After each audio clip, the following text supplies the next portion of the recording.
let's get into it.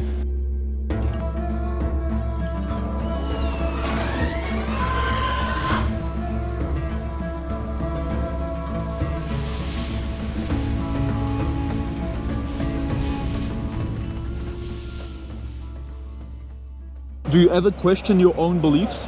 And if so, how do you deal with that doubt? I think you have to question your own beliefs every day. Every day we've got, every time you wake up, every action that you do, you have the choice of doing good or bad, doing light or dark, doing, day or night, humility or pride. Yeah. So you question your own beliefs every single day and you analyze where you're going with your life. Okay, through the results that you're getting, kind of. Well, you can see the results. The more you let go of being, pride of like being this, this is me, this is my name, this is my social status and stuff, and be more humble and be more loving and more aware of other people, you grow. You automatically grow. Your experience gets more colorful. Yeah. In that way. 100%. I feel like I have doubted Christianity a lot because, like, obviously when you go through a hard time or a rough patch, you turn to God. But when you feel like things aren't getting better, you're like, is he even listening to my prayers or whatever? How to deal with the doubt, me personally, I think that going to church is a big thing.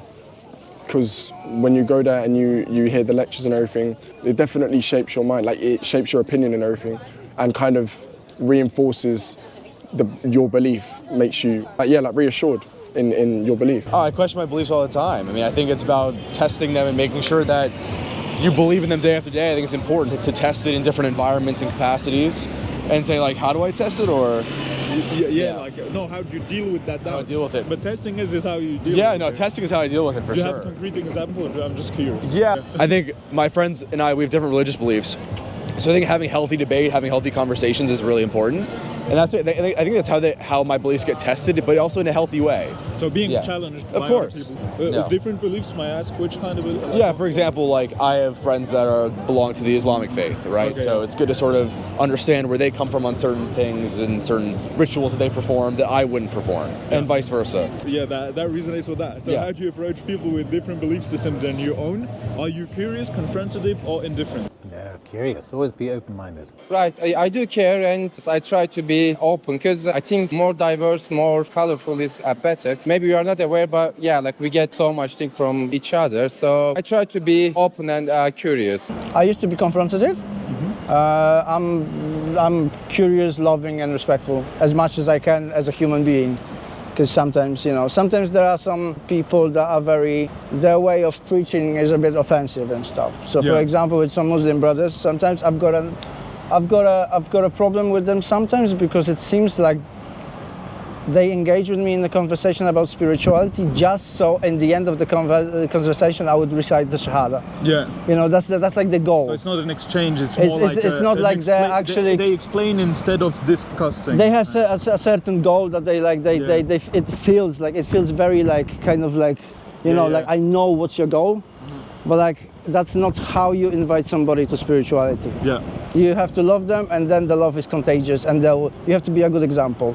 Not to go there and try to convert as many people as you can, like they do on Speaker's Corner. Yeah. There's like their goal is literally for you as many shahadas daily. I personally think there are different kinds of people. Absolutely. And different kind of approaches. I'm just saying about this particular model of preaching. Yeah, for me it's the same. It doesn't feel inviting. It doesn't feel loving. It doesn't feel caring. It's just like a, collecting points. And I don't think God wants it that way, to be honest. It's good that you see that God maybe does not want it that way. We speaking, us talking to you. You can call me, asking me how I feel, and I ask you how you feel and stuff, and we do something wonderful. Yeah, this is God, not just like reciting something, just collecting points. I try to be curious, the same, but I think if I can't deal with rigidity or fundamentalism, so I can't be open to that. There's my limit. So you're rigid towards rigidity. Exactly. I'm being, I'm not saying that's a great trait. I'm just saying that's where I know the edge of my openness is. That's good. I'm definitely curious. I mean, I think my faith is always a work in progress. I think everyone's faith is a work in progress. It's never set in stone. And I think by talking to other people, by making friends in different circles of life, you're able to really test your beliefs in a healthy way, as I said before, and again, continue fashioning your arguments and your beliefs. No, I would never be confrontative. I have been, but that's definitely not the best way, because then it becomes more of an argument instead of a debate. I think that the best way to go about it is understand that they're going to have their opinions. It's their religion. You always have to be respectful. I definitely am curious though when I speak to other people from other religions and stuff. I try to like sympathize with them, like understand what they're saying, understand that it is their belief and stuff, but never ever confrontative or nothing, because obviously it becomes an argument, and it's not meant to be an argumentative topic. What state the world currently is at, in your opinions? That's a great question. I think the world is in a state of entropy. I think I think we're slowly developing, but I think at a certain point, I think we potentially grown to become too big for our own shoes. And I'm afraid that, the Earth generally may face problems moving forward if it comes to famine, or it comes to religious conflicts, or it comes to political beliefs that are differing, right? We're seeing all different types of factions and divisions that come up in the world that, make me not necessarily so much faithful in the world as I would like to be. I think shifting, big evolution. I think we're in a cusp. I In a don't know good where we're way, going to or- go. I don't know where we're going to go. Who Just a knows? shifting I moment, just but shift. we'll see where it leads.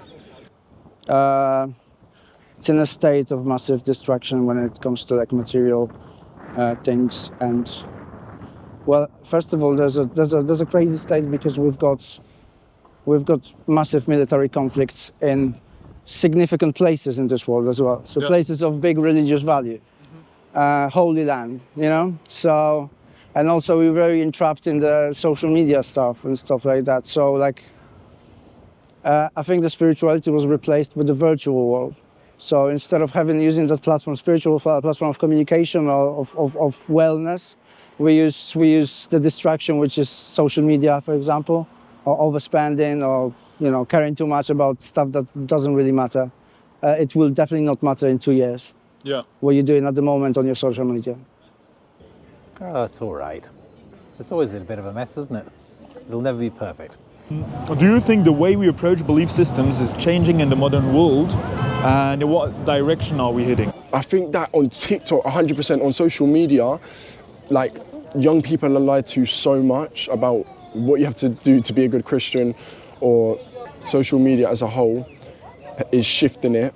And when people end up seeking the truth on those platforms, and maybe they stumble across someone who doesn't really know what they're talking about, then they're led into believing a lie. Because of how old scripture is and how much the world has changed, there's a lot of things, I can't think of anything off the top of my head, but there's a lot of things that people question whether it's sinful or whether it goes against their religion. And they don't know because those things weren't stated in scripture. It wasn't a thing. Well, religion's on its way out. Are going As a out. belief system, I would say. Replaced by what? Science and common sense, if religion is a belief system.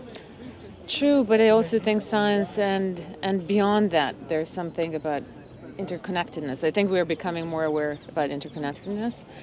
But I don't know, because on one hand, we're becoming much more open and less rigid in general, but at the same time, you also have a lot of extreme thinking emerging. Yes. And I don't know if that's the reaction to actually shift to more openness.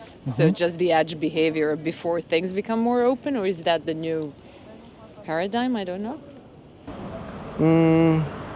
I think people are getting more aware about spirituality, but it's a big conflict in between, like I said, in between the materialistic desires and then some spiritual, journey, and dare to explore it. Yeah, That definitely. I think the idea of religion has become a lot more widespread for younger audiences through social media, and it's through more digital platforms that younger audiences are getting exposed to religion, and also atheistic ways of life. Just sort of, I think what social media promotes to people is you can have any view you want, just have a view and have a convicted view in something. So I think social media's done a lot. But might social media strengthen your view in what you think, because the algorithm just feeds you whatever you are looking at? Of course. Yeah. No, of course. I think that's a problem that a lot of people face with their own feeds on social media. So I don't know. I do agree with you. Like there definitely are issues with it, but I think that's how the young people are getting exposed to it these days. Yeah. And do you have something, a last message that you want to say, whatever, in regard of that or whatever? In general. Yeah, in To the general. world. You can add whatever you want. It doesn't even have to do with belief system. I'll choose if I take it in or not. There you go. Oh, what would it be?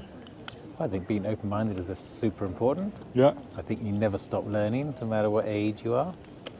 And that's fascinating.